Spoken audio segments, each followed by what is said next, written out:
Okay, I guess I'm live here. I just decided to do a little live stream. I was supposed to do a live stream together with Rainoa again today, but we had planned that for about 7 o'clock and I forgot about it. And 7:30 I remembered and I picked up my phone and there were too many messages about me forgetting that. Hi everybody. I can see the chat is lighting up like a Christmas tree over here. So welcome aboard. And I have a laptop right here and it's not updating yet. So that's cool. I have no idea what I should talk about. I totally got out of it because I forgot about this. I was doing another video for you guys. Everybody loved, well, love is maybe a strong word, but I got a lot of response on my cooling my data center, water cooling my data center. So I was making the second video for that, and yeah, that is coming up this next week. And I can see Rainoa is ready to play with me, so I'll call her up and see if that will work for us today. Last time we didn't have too much luck, but oh, that's a nice sound. So, hello? Hello? Okay. Are you live? I am so live, and now you're live too. So, okay, cool. Sorry. It's fine. Oh, I'm sorry. I was having so much fun doing a video on water cooling my data center, and time was just flying by. I was jigsawing and sawing things, and water was pissing all over it, and I was trying to tighten it up. Yeah, it got real messy, and then I had to go in and check my phone because I have a surveillance system in my data center which is able to check the temperature and the humidity and stuff, and I actually wanted to show if the temperature went down, and I picked up my phone and whoa, the clock is that much? That was not cool. So that's fine. So I kind of have some stuff scheduled for later today, so I can only be here for maybe like 20 or 30 minutes. If that's okay. I'm sorry. Okay. It's my fault. It's my fault.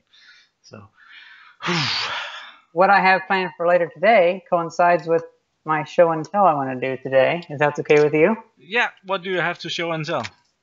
1970s, around 1972 walkie-talkies. Okay, I saw that in a video you did on the bicycle where you were taking that apart. You showed that you bought a couple of walkie-talkies on eBay.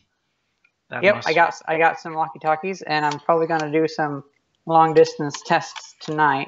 I've already done a few of them, but it only seems to go maybe, I don't know, like half of a kilometer through the city. It's really, these are 1/10 of a watt. Most of them now are like 4 watts of power. But I'm thinking I might be able to get a longer range if I have like a high power station here and have like a 30-foot or whatever really long antenna here. I had a walkie-talkie like that when I was younger, like 15, 16. I got in a lot of trouble with my mom because I wanted one of those big antennas, and I got it, and I mounted it on the chimney, and well, there was this concrete block on top of the chimney, and the antenna was kind of banging through that, and I thought, well, I'll just chop a piece of that off so that it doesn't damage my antenna. Well, my mom didn't like that very much. That wasn't a good idea. So my neighbors have, well, you know, some farms have like those big, they're kit windmills, just for like pumping water out of a well or whatever. But they're like a metal frame that they probably come in a big crate and they put it together. It's probably from the 1930s or something like that. But they have this tower that goes almost above the trees in their yard, and they don't use it. So I might talk to my neighbor and ask them if I can run an antenna up there, so then I can have like a full wave antenna. It's like, I don't know, 35 feet, the same size as the wavelength of the CB radio. So and then why do you want a walkie-talkie? Because they're cool, and I don't know. For the fun of it. Okay. Well, I go for bike rides every night, and it might be kind of interesting instead of talking with my mom over text. Just have it over vintage radio equipment since I have a lot of it. Yeah. Because as it is now, I like whenever I'm riding, I ride for a little bit. I send a text to my mom. She sends it back, but I have to keep stopping and going. But with this, I could just kind of, I don't know, have it around the handlebar of my bike and just talk back and forth. Okay. It'd be kind of interesting. So what's been up with you? I'm just thinking it's so old technology. So why would anyone want to play with? But you like that stuff, I know. Yeah. Do you know who you're talking to? Yeah, I kind of do. Yeah. I'm the person with Laserdisc players and filming on 16mm and all that shit. Okay. VHS tapes. I like old things. Yeah. That's not that old. It's I have a VHS machine. I have one left. Well, it's just for if that tape ever comes that you really want to check what is on it. Well, it's good to have a machine standing by somewhere. I really want to get one of those rack mount VHS recorders and players from a studio.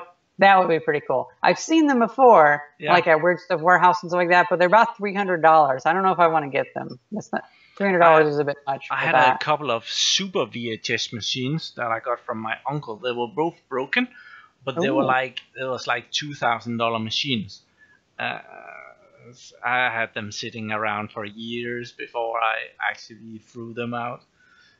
But it hurt. Regarding the comment section, someone asked if I have a YouTube channel. I do have a YouTube channel. Hope you don't mind if I plug myself.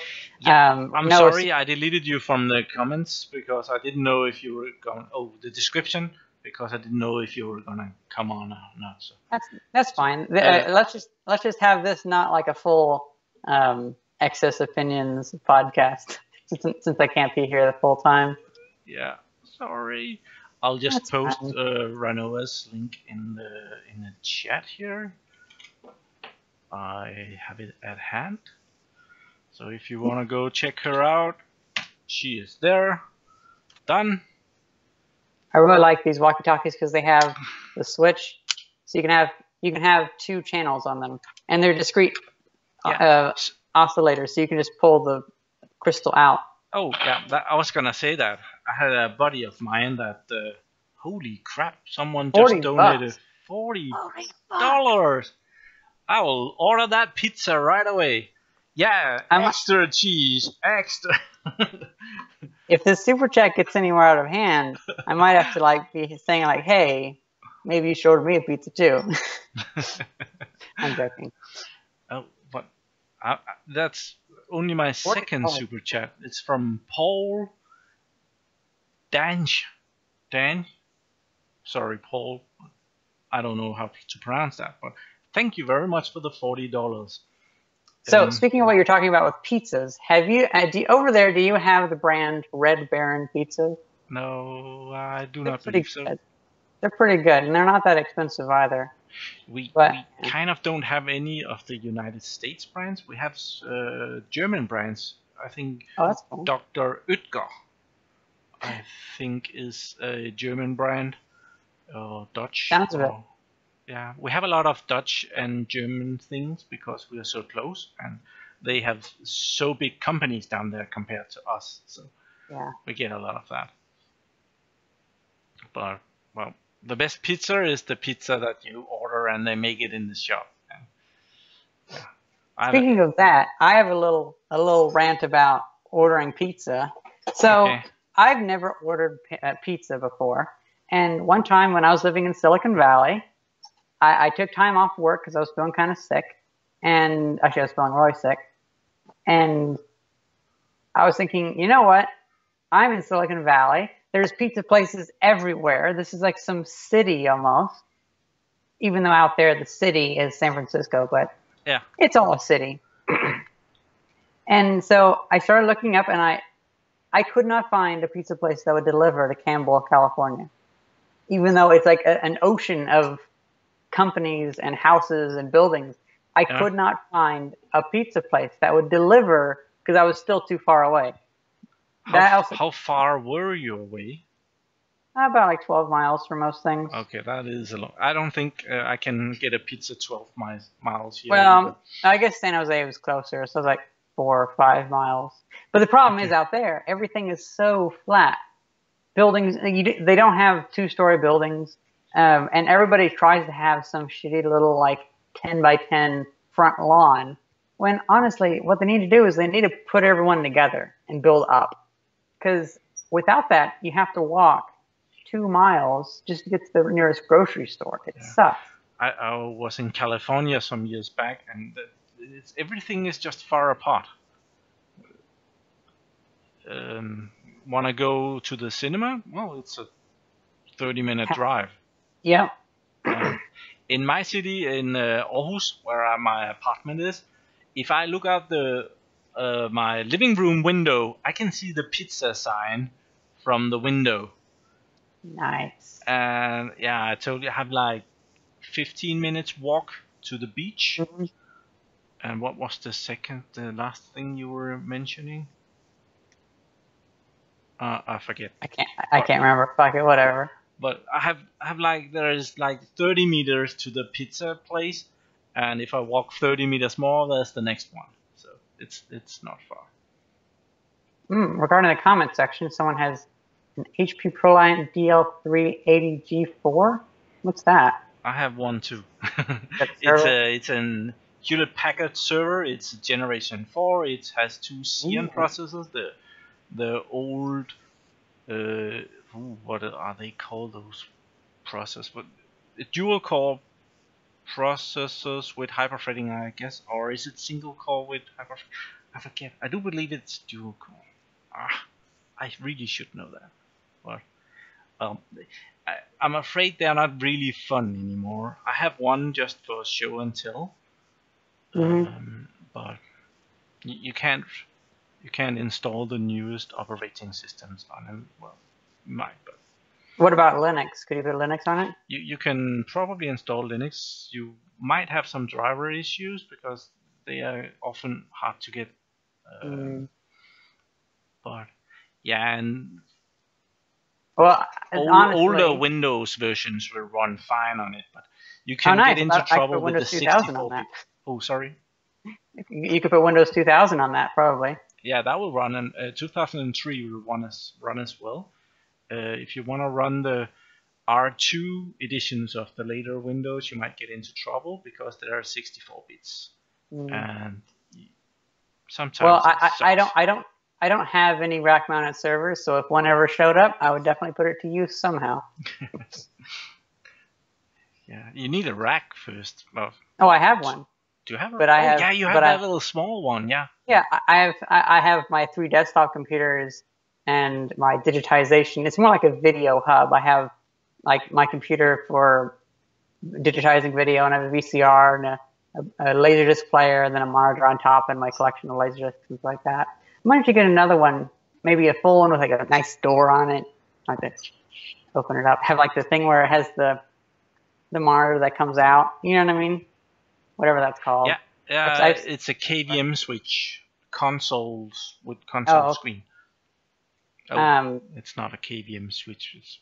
No, a KVM is the actual like keyboard video mouse. But basically, like my dad's company, for the longest time, they just had a big fucking CRT screen stuck in there. Yeah. And whenever they moved that out, that was like, oh, it's like 6 servers worth of space, and they got like some super thin one that.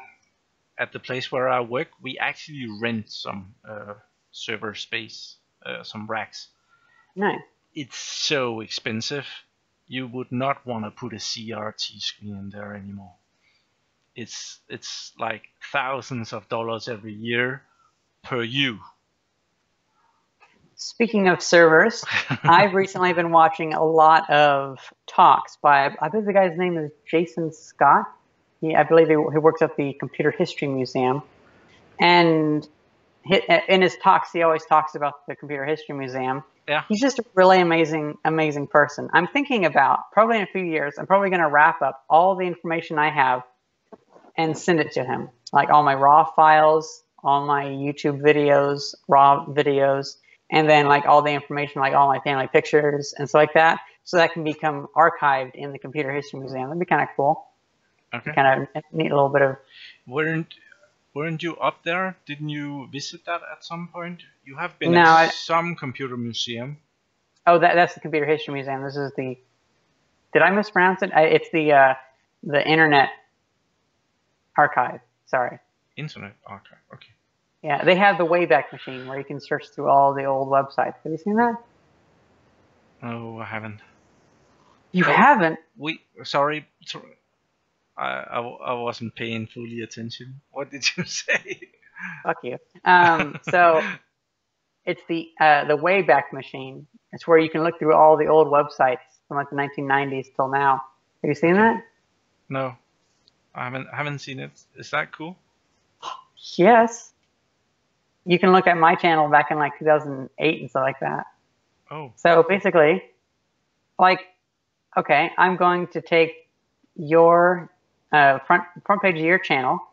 I'm going to take the link from that, and then I'll just feed it into the Wayback Machine, and it should provide a few, like a few dates where it has archived that.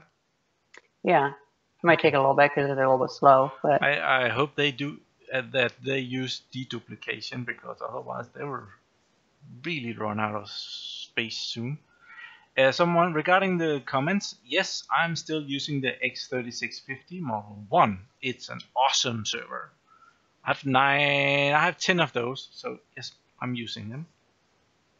And in a video next week here, we're gonna see a new awesome things. I have kind of showed it in my last video, where I connect some storage arrays to it. But you're gonna be seeing that server with 62.5 terabytes of storage. So coming up next week.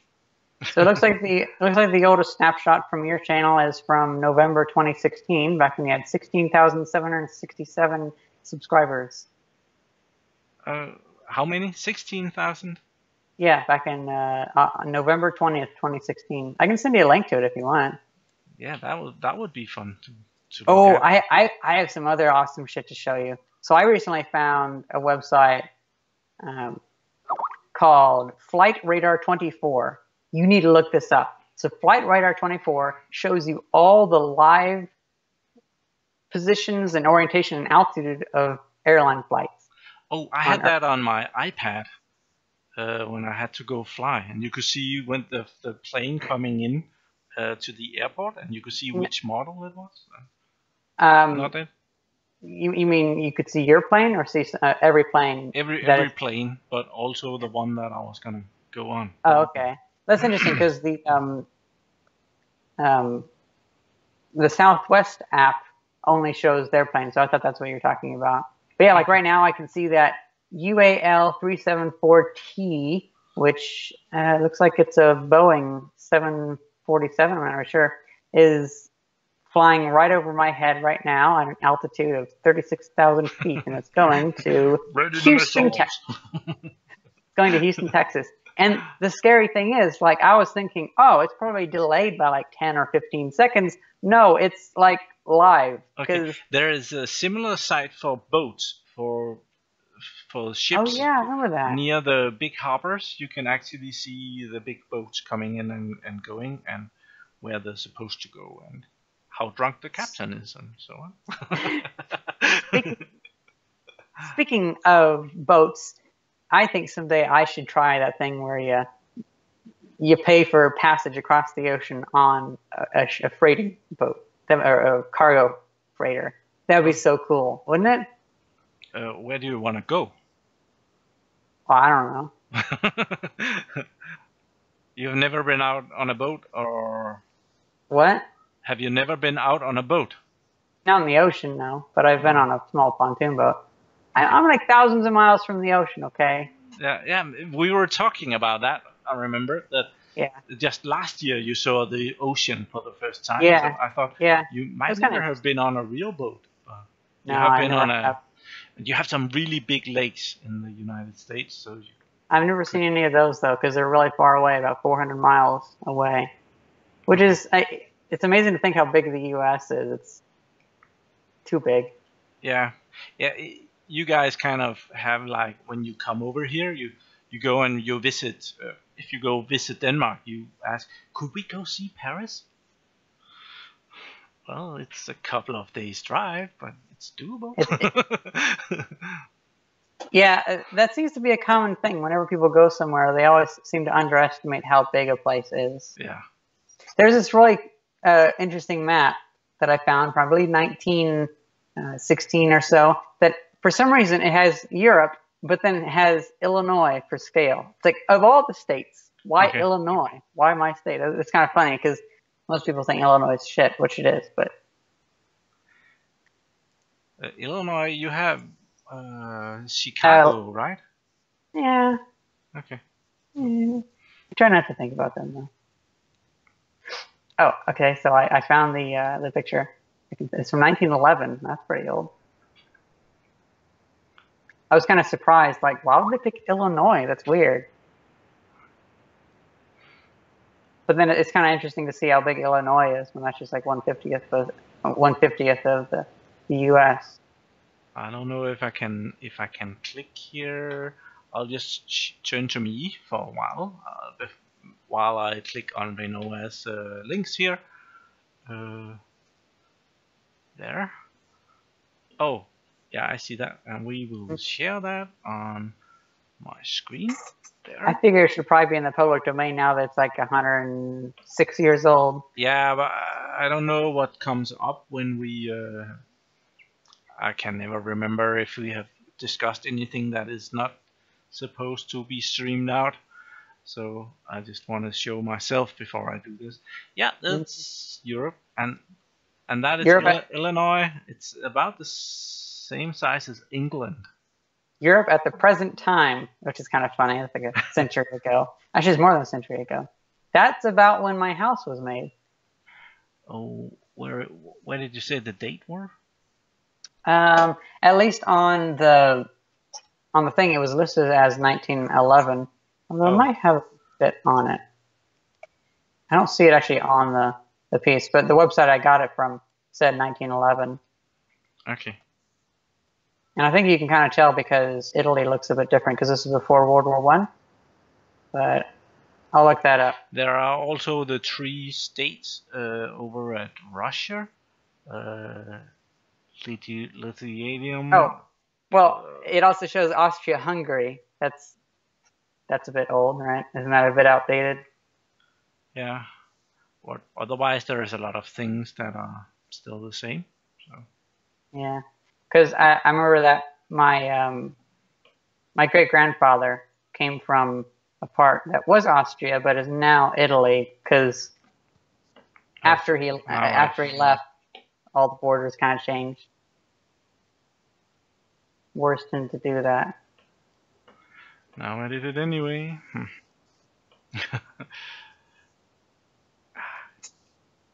There. Go. Yeah. This streaming is hard work. Figuring out all the buttons to play.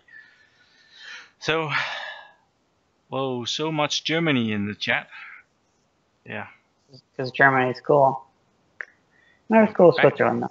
Back then, Germany was bigger, I believe. After the First World War, it was divided in more pieces. Well, I mean, depending on when you're talking, it was really big. Yeah, that was around 1943 or so. It was yeah. So. Cool. Let's see what people are. Someone is asking if I ever use Linux.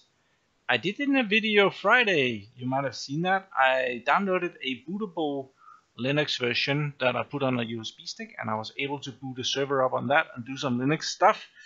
I'm not very good at that. I really suck at Linux, and I made some very nice mistakes, and people have been teasing me about those in the comments.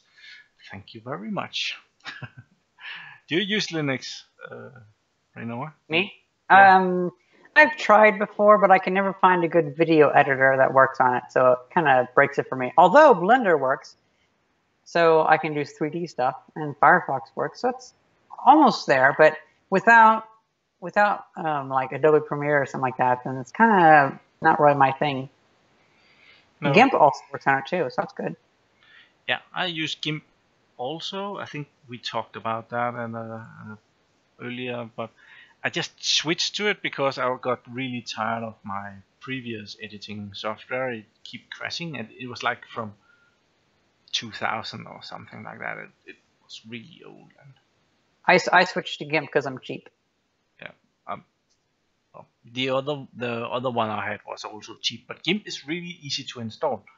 If you use ninai.com, it will install it for you. Have you heard of Cubes OS before? No. I believe I saw that. What? What is that? I believe the Cubes OS it's an OS that somebody made, or some company or something like that. I'm not really sure about who made it, but basically, if I remember correctly, everything centers around a virtual machine. Like you can make a virtual machine or virtual whatever, virtual instance of like a web browser or something like that. And so it's really difficult for it to get viruses because everything is like sandboxed, if that's the right term. I'm not super smart about this, and I saw this like a while ago, but I can send you a link to it if you'd like. Saw an interesting thing about it, and you can have like, I guess would they be considered instances? Like, would virtual machines be considered instances because you have so many of them running? Basically, I lost my train of thought. Just look it up. I'm not an expert, but I thought it was kind of interesting because you can have like instances that will like self-destruct as soon as you delete them and whatever. Yeah, you can do that on virtual machines. You can have non-persistent virtual machines. As soon as you shut them down, every change you just made is just disappeared, and it will boot up fresh. They're really good when you need some keys for some software or something. Evaluation software, the long leases that are full of viruses and crap. So you just load it on a virtual machine and get what you want out of it and shut it down again, and everything is fine. So my understanding. Someone was mentioning in the chat all the different distributions of Linux, which is also really messy because there are software that only works in 1 or 2 Linux distributions, and then you need to pick another one if you want to do another thing, and well, that kind of is irritating.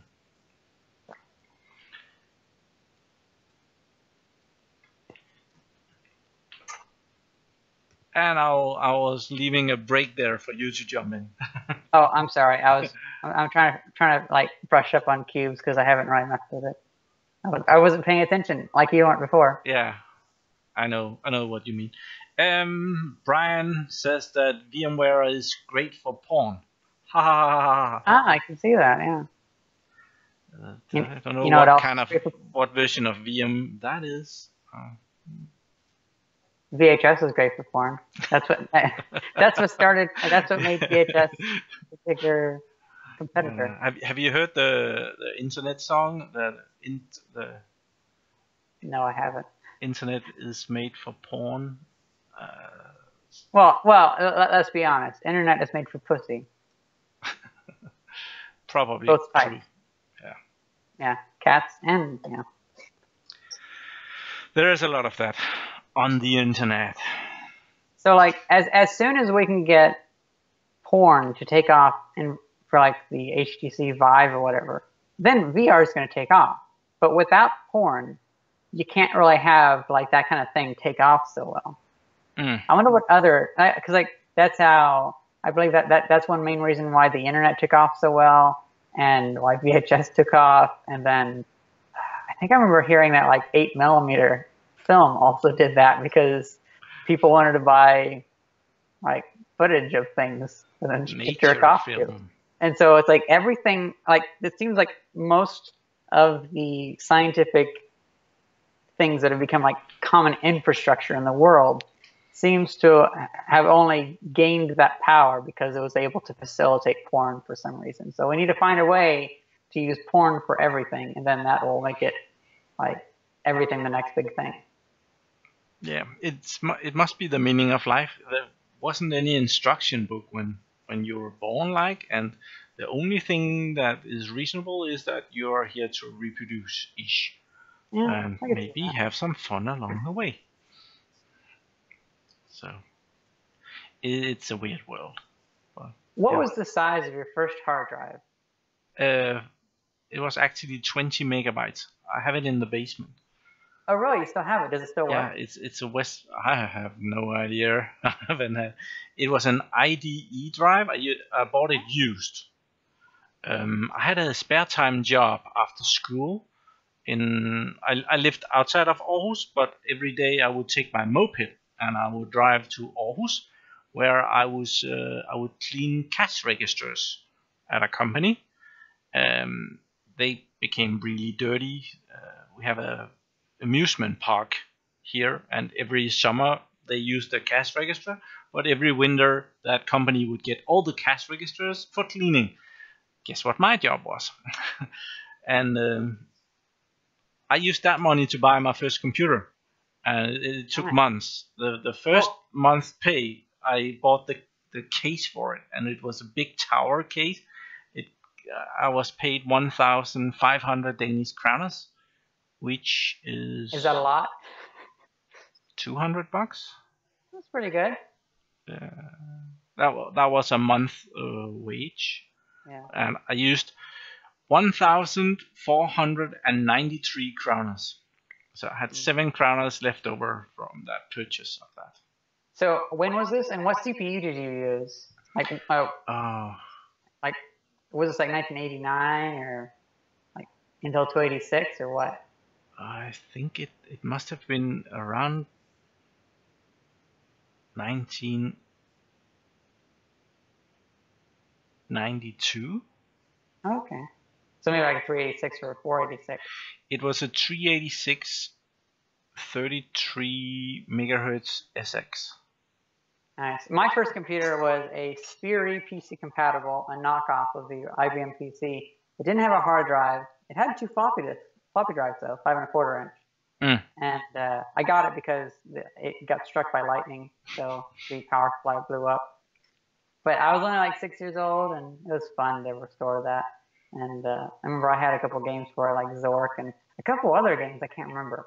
But I never actually got a hard drive on that. I regret selling it. I'm still searching for a new Spirit PC compatible. But my first computer that ever had a hard drive, it was a little bit later because it was around like 2000 or so. It was a Windows 95 machine that I had. It was a Packard Bell. I think it had 8 gigabytes of memory, which I was like, oh my god, how can I ever fill that up? And that was so cool. I think it took me 3 months to actually get a working system. For the first month, I only had the case. But my neighbor, he was into computers, and he had a lot of good things. So I borrowed some things when I got further.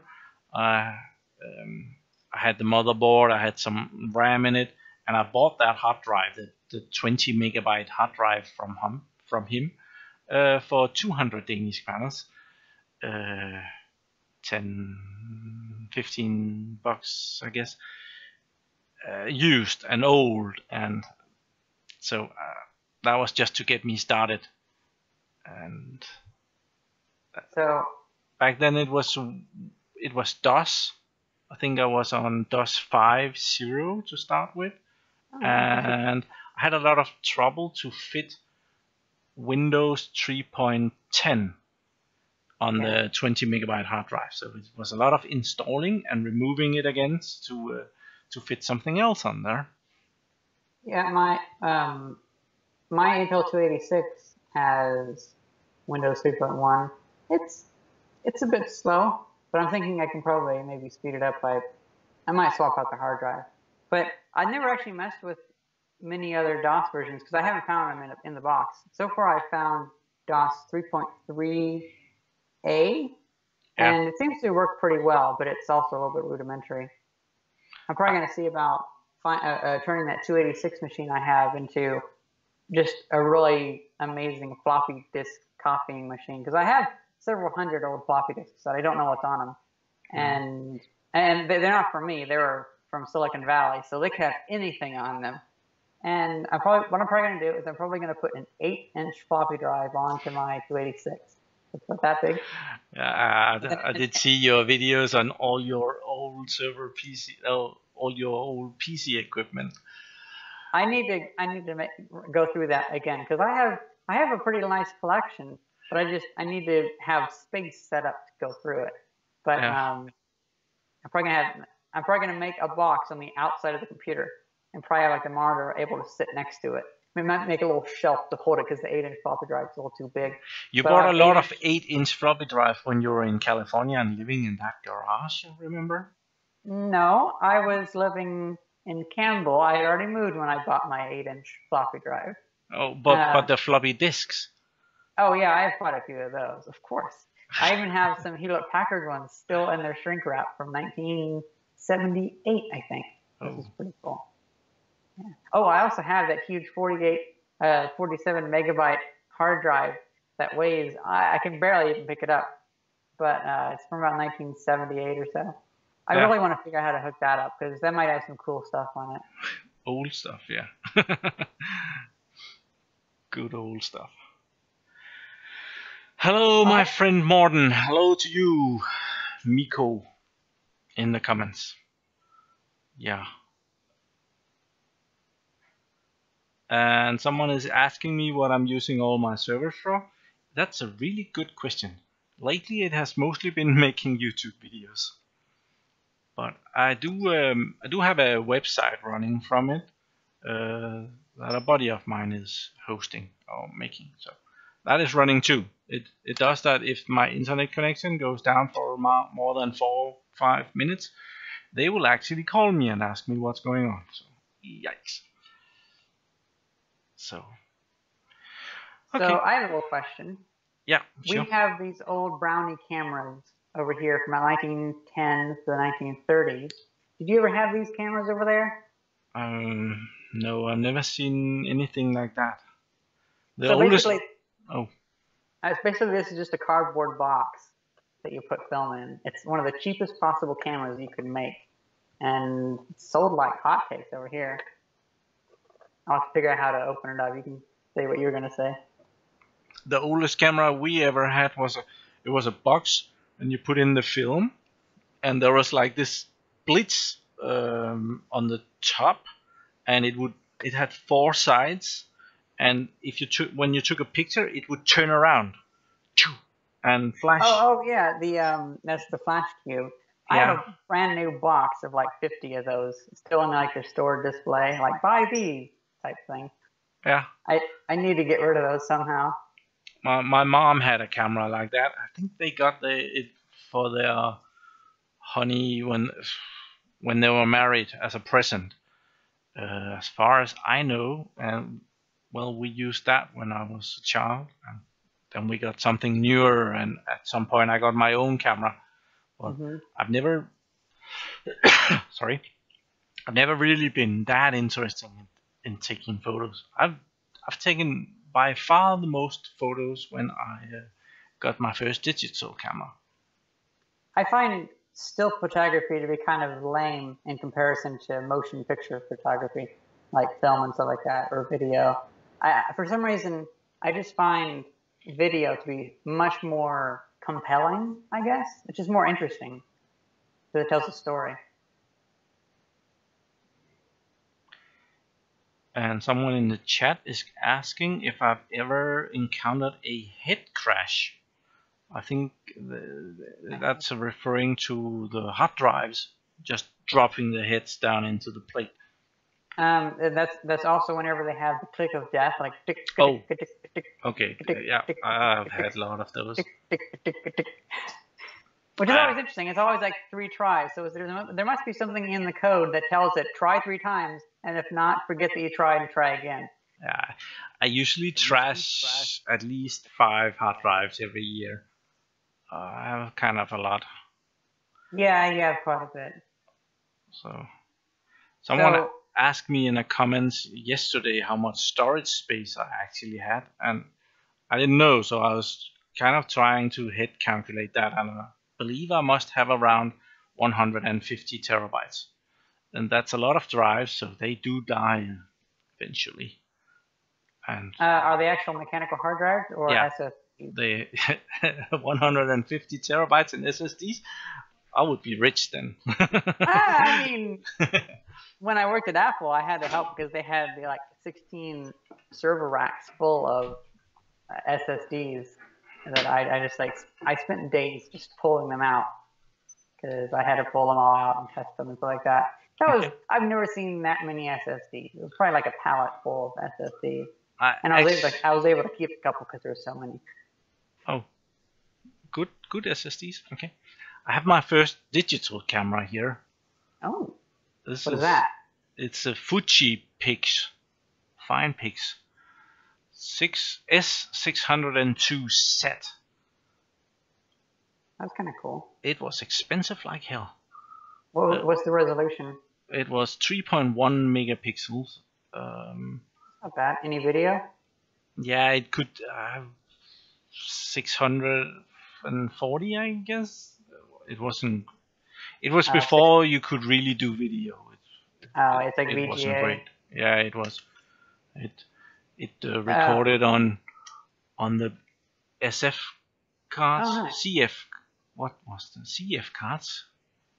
So the weirdest format I've ever seen that can record video is the Sony, or I think this is the Sony Mavica. They could actually record video to a floppy disk, a 1.44 megabyte floppy disk. I have one of those floppy disk photographer cameras. I think you showed it on a video as well. Is that? Yeah, I don't think I have one that can record video though. No, mine can only take pictures too. Yeah. And there's room for like 10, 12 pictures on a floppy drive if you use maximum resolution. And it takes a while to store.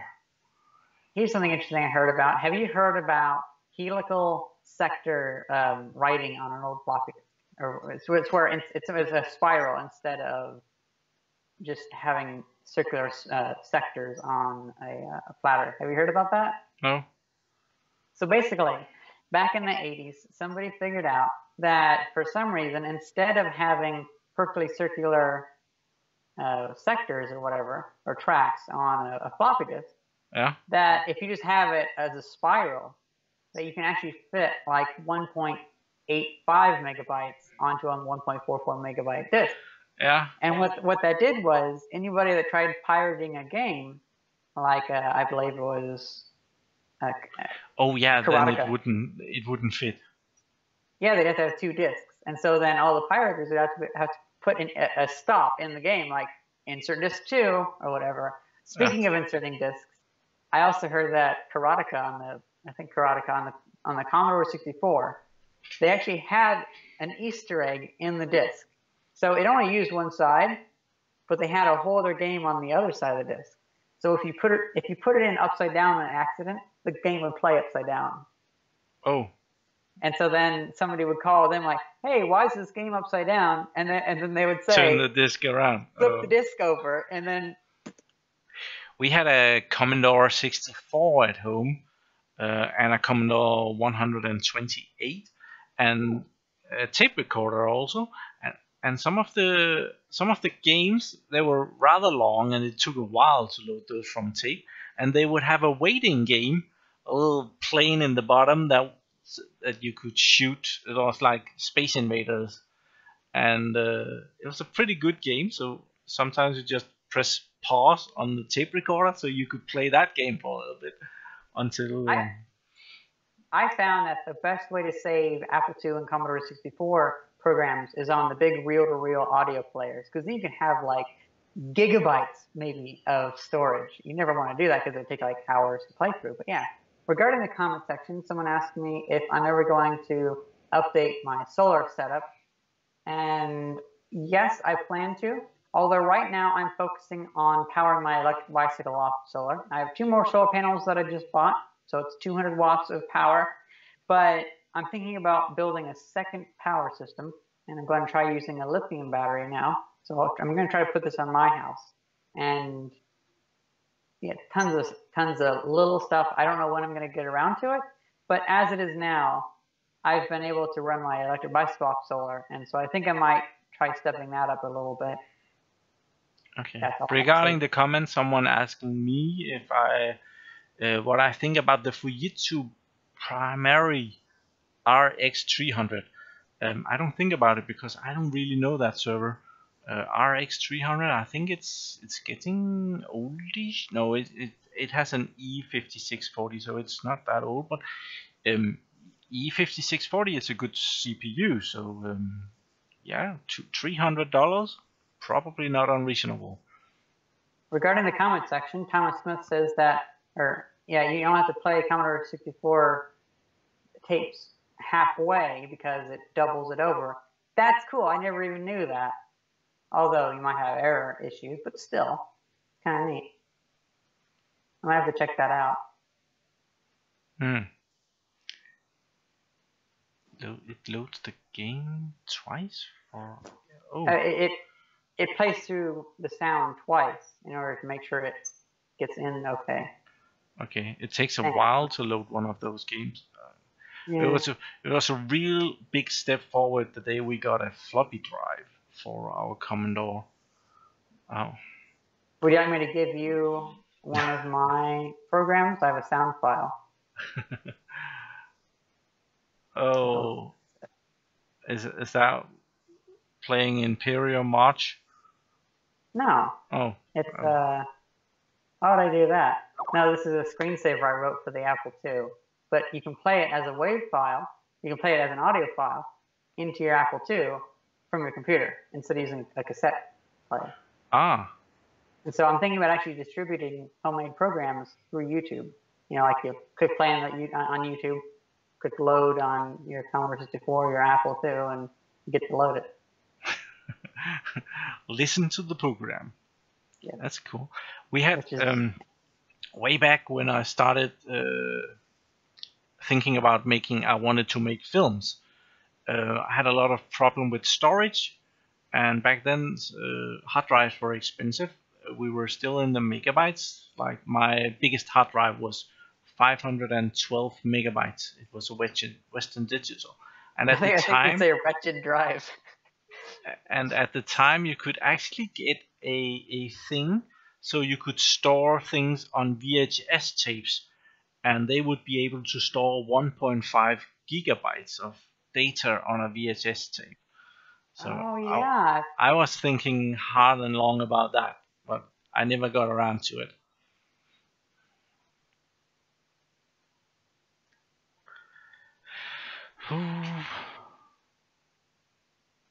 E-bike, that's your...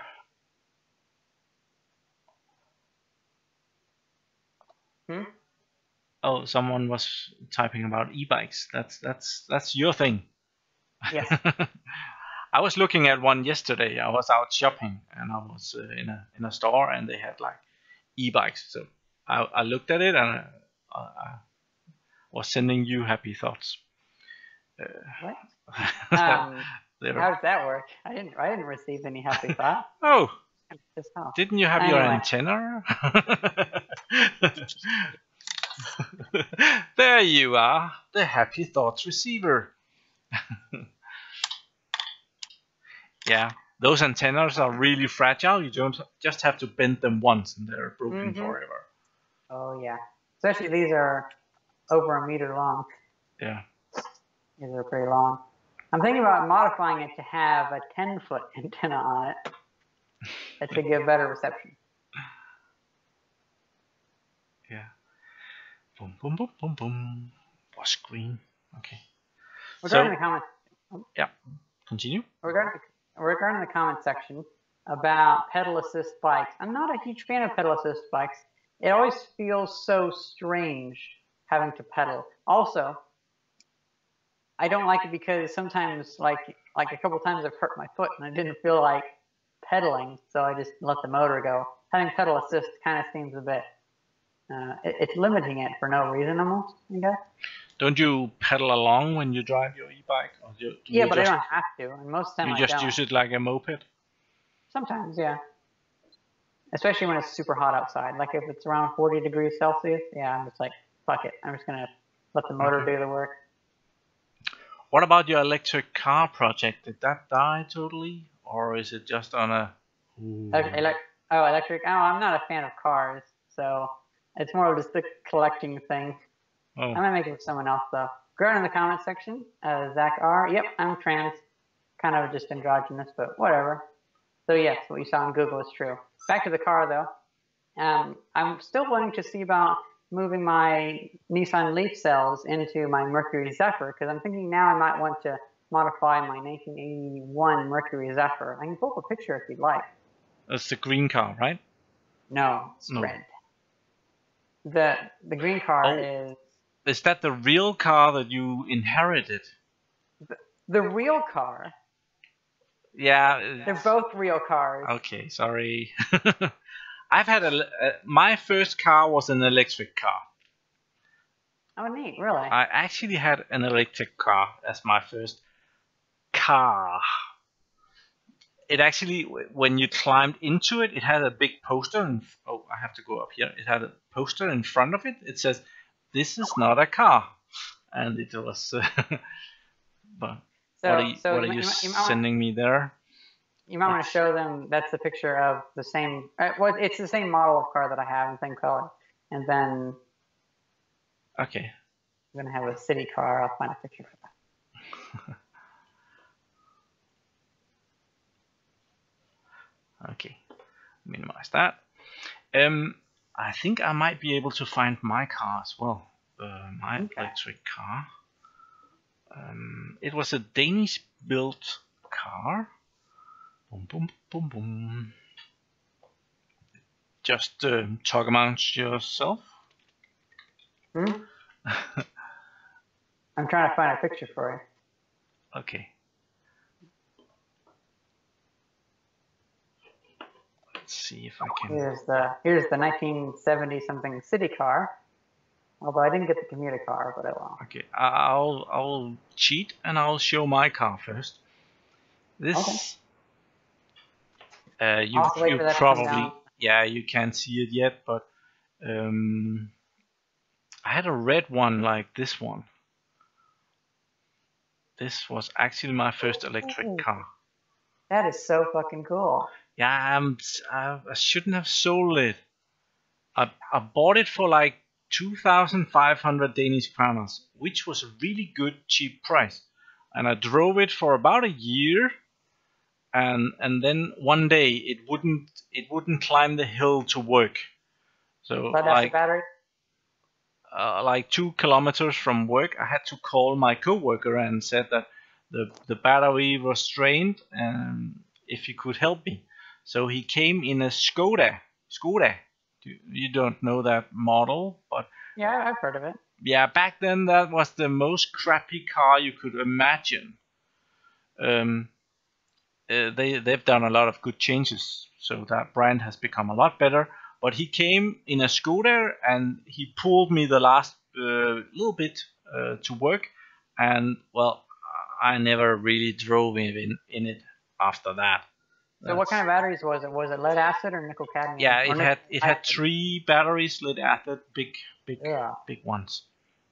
Horrible. That's what my city car has lead acid batteries. I'm probably gonna scrap those, and I might be able to get away with only having maybe 10. It's kind of the same size as mine, although you have 2 seats side by side. And mine looks like a cheese wedge, and yours looks like I don't know what yours looks like. Yours is a fucking car. Side wagon for a motorcycle or something. My main issue is that, first of all, people are such terrible drivers around here. Like, it is so easy to get a driver's license. It takes like, what, 15 minutes to get a driver's license? There's really no real test involved. It's just drive around the block and that's it. And so people get car wrecked all the time.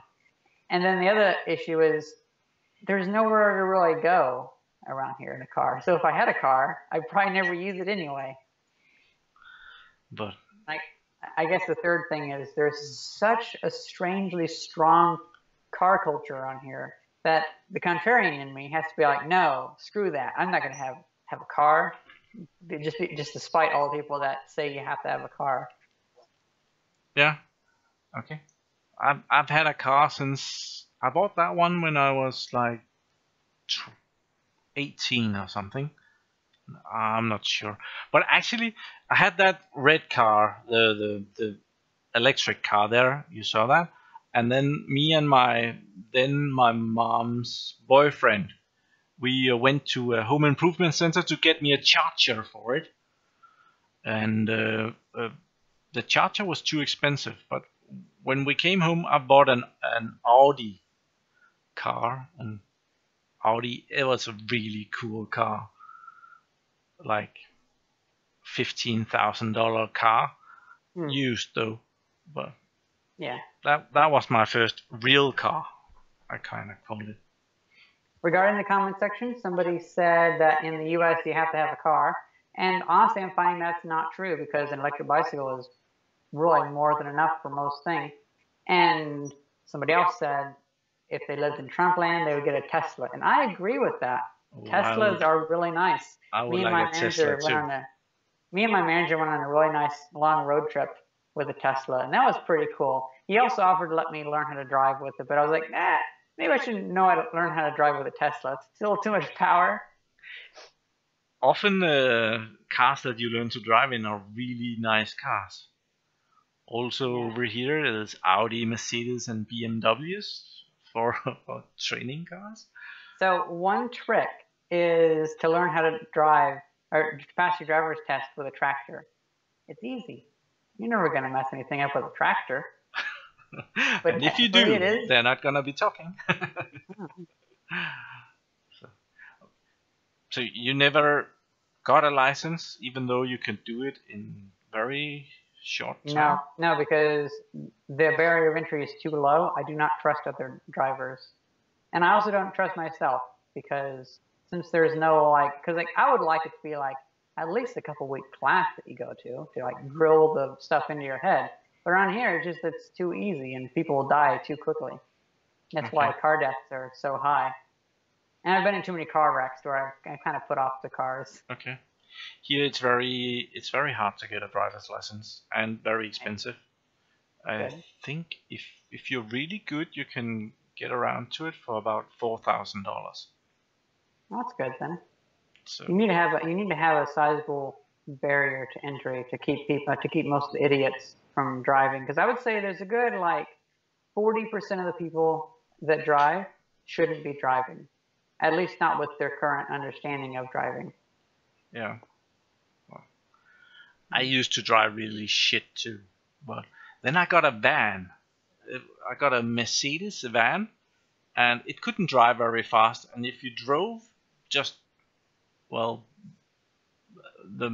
what is allowed on the highway, it would be so noisy that it wasn't cool. And I haven't driven fast since I had that one. But back when I had Audis, I kind of did. It's really weird that I haven't gotten more tickets. I just realized I left my electric bicycle charging and I might be running my batteries low on my lead acid solar power system. And I think this is probably a good time for me to leave. How about that? That's probably your cue.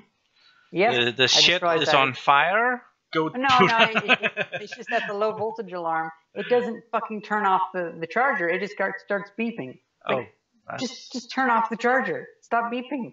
But it just beeps, and it beeps constantly, and I forget about it. And then my neighbors are like, why is it beeping? Oh. Anyway. Okay. See ya. Yeah. Have a nice day. Bye-bye. And we will switch just to me, and I will get over to the comment sector. And let's see what people are saying. That was Renoa. We had a planned live stream, and I was late for it because I was doing a video for you guys. If you just tuned in, I was doing a water cooling video on my data center, and I forgot about time, and I was 35 minutes late, and I was actually just going in because I needed my phone for that project, and then there was SMSs about that I was late. So that wasn't cool. That was very unprofessional. Sorry. What do we have here? Oh, somebody is yelling my name. PSI. how could you afford all of your servers? Well, most of them I have gotten for free. I work somewhere where we have a lot of servers, and we actually have to pay to get rid of servers. I don't know if you know that, but companies often has to pay money to get rid of electronic junk. And well, not long ago, I had like a company come and pick up a lot of equipment. There was like 5 pallets of rather good equipment. There was 4 blade centers full of blades with RAM and good good-ish CPUs and stuff like that. And they said that they were gonna tell us what it was worth, and we would get some money for it. We ended up getting a bill for 12,000 Danish kroners for the destruction of some of the hard drives and so on. So I don't think that was very cool. So, but I'm a very big IBM/Lenovo fan, and well, we don't have that much of that equipment anymore. So, and well, I have so much equipment that I have problems. My winter garden out here is so full of stuff that I picked up in Sweden that I have a real problem what to do with that stuff, because I don't really want to put it out in the shed, because then it will be destroyed. So yeah, I buy a few things. I bought a server last Christmas, the Lenovo X3650 Model 4. I bought that from Hungary. Just 14 days ago I went to Sweden and I picked up a X3550 from Björn. You might have seen those videos.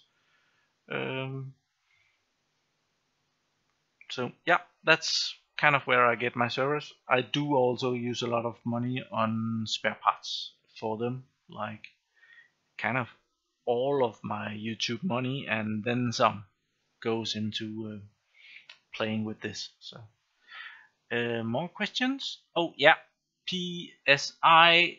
I've put that in my frequently asked questions.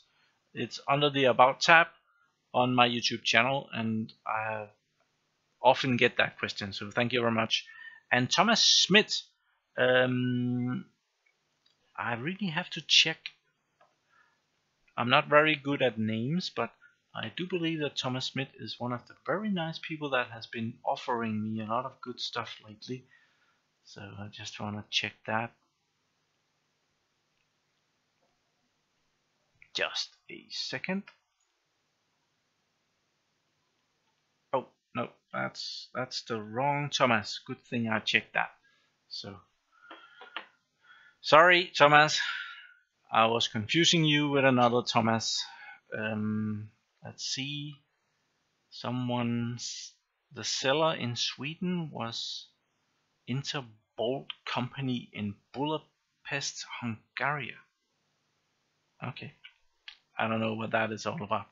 So, what is everybody doing today? It has been really shitty weather here in Denmark, so I was indoors making that water cooling data center video, and that will be up probably Monday. I think I will do that. I have to finish it out, because when I found out that I was late for this with Renoir, I kind of just cut the video and I have to go out and do the ending of it. And right now we're past an hour, so I might actually go do that before the lights go totally black on me.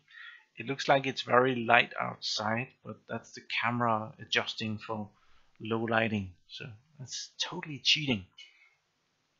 Hello from Brazil. Hello, Brazil. Try killing 200 drives with a hammer. Yeah. We have actually, at work, we have talked about getting a threader. Like you put a hard drive into the machine and metal pieces come out the other side. Because you actually pay quite a lot of money to have a company destroy the drive for you. Someone wanna know if the water cooling has improved anything? I'm not gonna tell you. Sorry, that will be cheating. But that's that will be a video to come. Also, I was talking about that I'm doing a server, the Lenovo X3650 Model 1, and I've finally got it up and running with 48 external hard drives. So that one will become, I think, Wednesday for that one.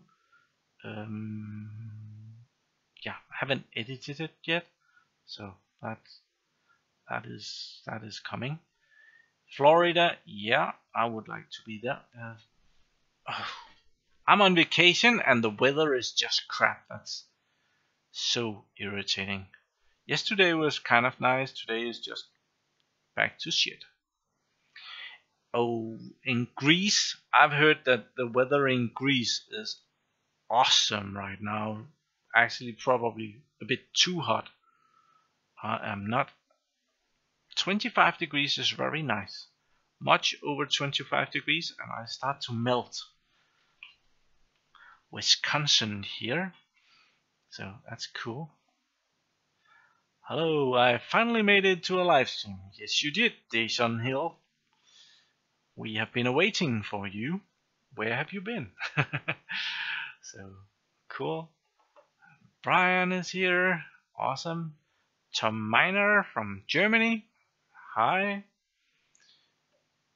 28 degrees C. I would like to borrow some of that. I was in here checking the temperature outside and it was 19.3 degrees. I was using that for the video ish. So yeah. Okay. Anyone has some good questions for me to answer before I also will go before I will go and make an ending for my video.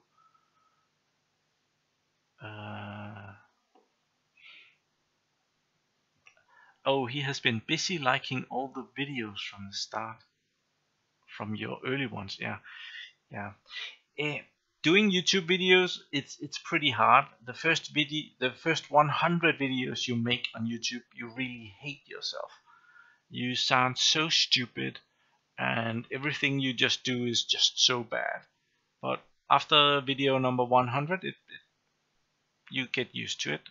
So I very seldom go back and watch my own old videos.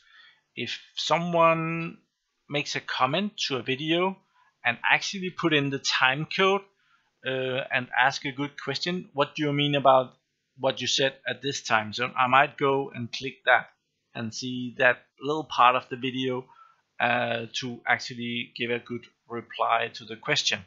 But I do not go back and watch my old videos. And it's becoming a problem because I've made so many videos, so I have a lot of problems remembering what they were actually about. So yeah, sorry. Ever thought about getting into GPU cryptocurrency mining? I did that. I was mining bitcoins well, just before I started YouTube in 2014, so back in 2013, I think I was mining a bit of bitcoins. I still have some bitcoins, not a lot. I think I mined about 3-4 whole bitcoins, and then I bought 10 bitcoins. And at the time I bought them, they cost me 3,000 Danish kroners. And yeah, then I put them in the Bitcoin exchange thing, and then that was hacked, and I lost 11.5 bitcoins. And they are still lost, but they're kind of in, what do you call that? The company has stopped working, and the lawyers and stuff are trying to figure that out. I don't know if I'm ever gonna see any of those 11.5 bitcoins again. Probably not. So right now I have 2.4 bitcoins left. So they are worth a little bit of money. So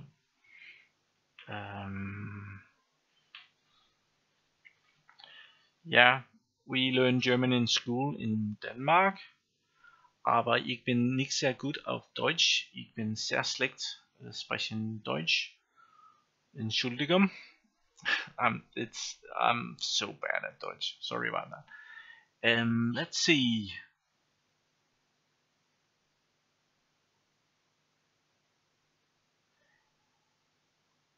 Well, I would ask you about unrecoverable bus errors, but I reckon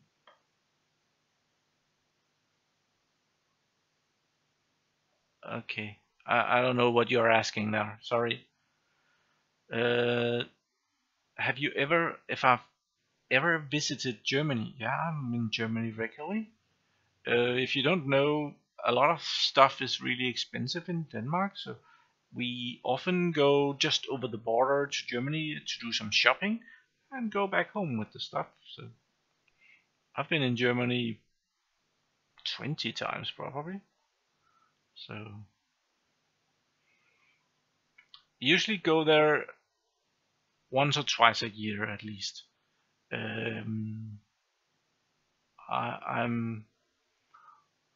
We have a computer party that I've been attending for over 25 times, and for the computer party we usually go shopping in Germany, and so that's 2 times a year that we have that party. It's not always me that goes.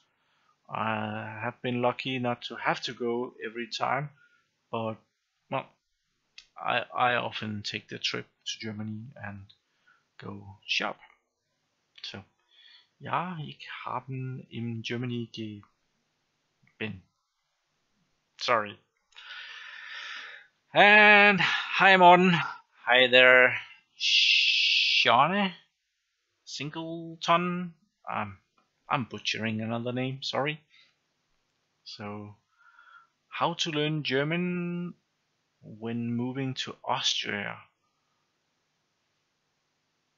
Yeah, I haven't really had to use German for very much. It's very seldom that I have to speak it. When we go to Germany and just over the border, all the border shops, they will talk Danish just fine. And otherwise, German people are really good at English too. So if I have to communicate with a German person, it's usually in English. So it's not really a problem. There's not much of a language barrier. And I can do enough German to order a couple of beers, and so that's. And ich möchte gern zwei Bier bitte und eine Tasse Kaffee. Yeah, I don't drink coffee, but I remember that one from school.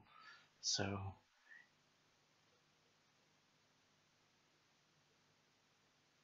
anyone would have to understood your German. Is there any Germans in the chat that can understand what I'm saying in German? Because I'm pretty sure that people from the United States, they don't speak much German. Someone, Pierre Messen, is asking what my job title is. I think I'm called a server specialist / site manager at the moment. Family in Germany? Yeah, I don't have any family in Germany. All of my family is in Denmark. It's really boring. I've never had any family outside of Denmark. It's never had any good reason. I would really love some family in far out places so that you could go visit.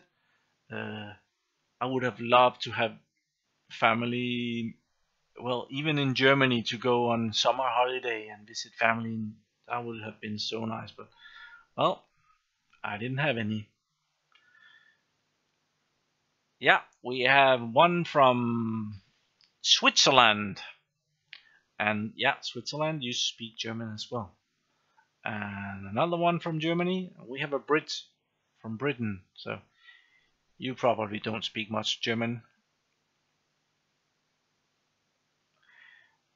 My family is in Germany, Canada, and the US.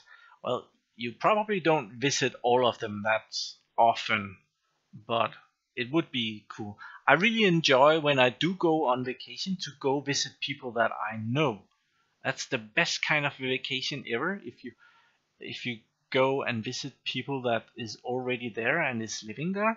I've been to India twice, and that was visiting people in India that I knew and had communicated with in over a year. So I came down there and they showed me the city in a way that I would never experience if I was just on a tourist trip. So the city was called Pune, and I was driven forth and back that city on the back of a motorcycle without a helmet and saw holy cows and buses and whatever. That was so dangerous, but well, that was what they did in India. And then I visited a girl in a woman in the United States in New York, and that was also really cool to go visit someone that you knew and that knew all the tricks, which bus ticket to get and how to get the discounts and what to see and what not to do and all of that stuff. I love that. So I visit Canada a lot. I would really love to be in Canada. Is anyone seeing Linus Tech Tips? They are having their LTX this weekend. It's probably right now and today. I was looking at that earlier today, and I would really like to go and see that. Linus Tech Tip. A lot of people don't like him, but I really enjoy his videos and his humor, and I wish that I could speak like he does. He is so cool. It's a steady stream of techno bullshit. That's so awesome. I really wish that I could just keep blah blah blah blah blah talking like Linus, keep talking like. See, I'm fucking it up. It's bad, but I would really like to see his fair there and all the stuff. I hope they come up with some video so all the people that was not able to go will be able to see what actually happened. So yeah, I see that other people also do enjoy Linus. So cool. Linus drops a lot of stuff. It makes good video. I have a video coming up. I don't know when it's gonna come, but I was trying to fix a rotating saw, and it just lighted up and started burning. That will be coming up as well. I was gonna throw it out. I must admit I let it burn for just a little bit, just because the camera was rolling. Otherwise, I might have been blowing out that fire a little bit faster. But it was a good show, and I was gonna throw that piece of shit out anyway. At least I was hoping to. I was trying to fix it, but I was at a point where if I can't fix it, it's going out, and I have thrown it out. It's out. So when you see that video, it's you're not gonna be seeing that again. I went to the dumpster yesterday and threw it out. Linus is totally crazy. I do not agree. Scrapyard Wars. I have seen those. I do enjoy them, but I think they cheat just a little bit. I don't think we see all of it, but I do enjoy it. And PSI, do you want to give me a server as a birthday present?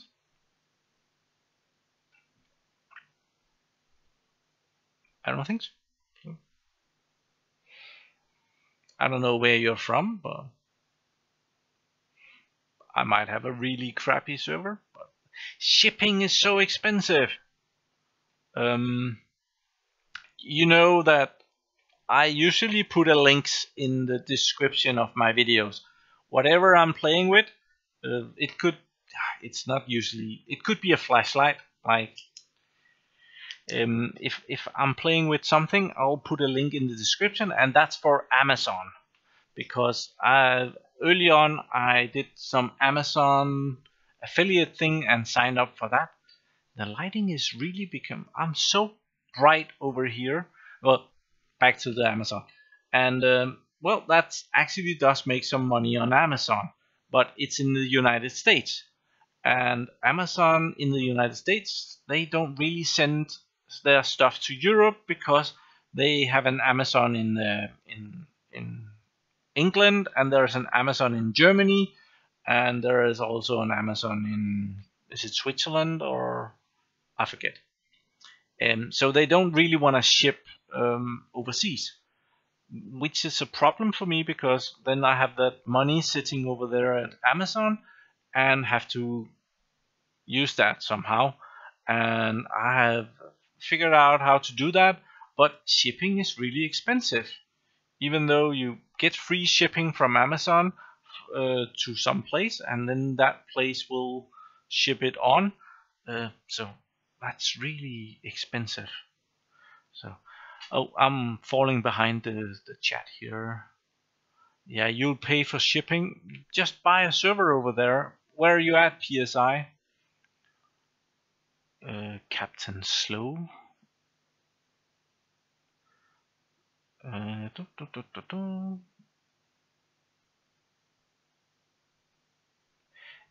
believe that Amazon Germany does ship to Denmark. I would think so. DHL shipping. Don't know. I don't believe it's that cheap here.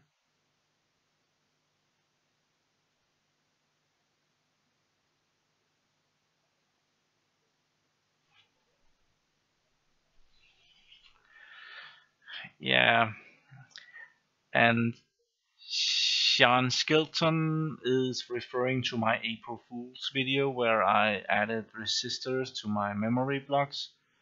That didn't fool very many. I have to come up with something new for next year. Yeah. Okay. I'm just trying to keep up with the comments. Sorry, I'm not very quick at reading all of that. So, yeah, shipping is expensive, and shipping anything out of Denmark is expensive.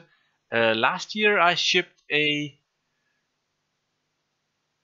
storage box to Renoir. It was a Synology SAN 4 drives, and that cost me $80 to ship that to her in the United States, and it was under 5 kilograms.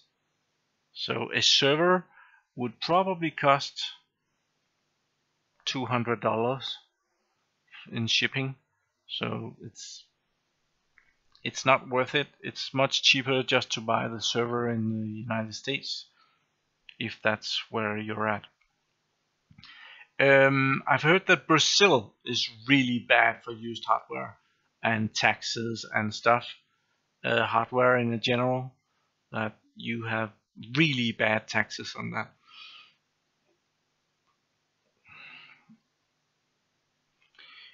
I'm not. What is all this Captain Slow stuff?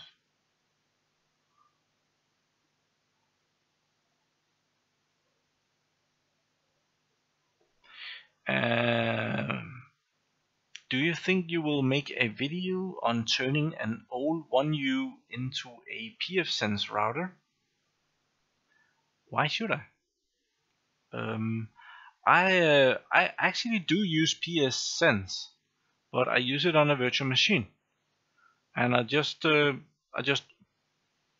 the internet connection coming into one port of the server, and the internet connection going out on another port of the server, and so I can have that pfSense run on the server, and I can have 20 other servers on that server, and still it's good. So I don't think so. Right now it's running on a Lenovo X3650 Model 3. I'm hoping to move it over to my Model 4 at some point, but well, I'm actually not in a hurry about that because the graphic card is kind of unstable. If I want to reboot the virtual machine, it has a tendency to boot the whole host. That AMD graphics card is not really happy for passing through. So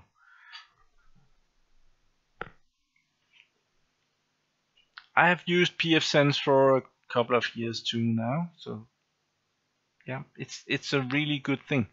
I actually have a router up here that has died on me. Maybe we should just have a look at that. This thing, Netgear.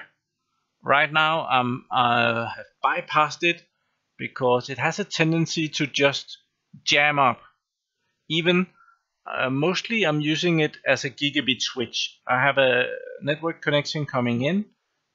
Right now that network connection, which usually sits over here, is directly going into my PC down here, just over there. That's the internet connection or the connection from my data center going in there. Normally it's this wire, but as I am bypassing the damn router because it has died on me, and it's not really dead, it's just I can start it up and it will work great for 2 hours or something like that, and then it will just give me really crappy internet, and then eventually it will stop responding. And well, I did not really want that when these live streams are usually a problem enough. So I didn't want to use the Netgear thingy, and I don't use it as a router. I use it as a Wi-Fi hotspot and as a switch. So I need to find a new idea on that one. So I think I want to start wrapping this up because I've been talking and talking and talking, and it's getting harder to keep going. So I want to thank everybody for joining in. I hope you will join me this coming week as well. I do believe I have at least a couple of good videos lined up for you. Need to edit those first. So I do want to give a shout out to Core Bon, who helps me with my editing. He is really awesome and he has been doing a really great job. It's like I just have to put the footage in a folder, and sometimes even before I get around to asking him if he has the time, there will be an email that he has fixed my video and it's ready for review, and that is so awesome. It helps me a lot for a video that would normally take 3 to 4 hours to edit. I can review and do my small edits and it will take me 1.5 hours or something, so it's a big help. So if Corbon hears this, thank you very much for all your awesome help. It is really a great help. So oh yeah, ESXi versus Proximox.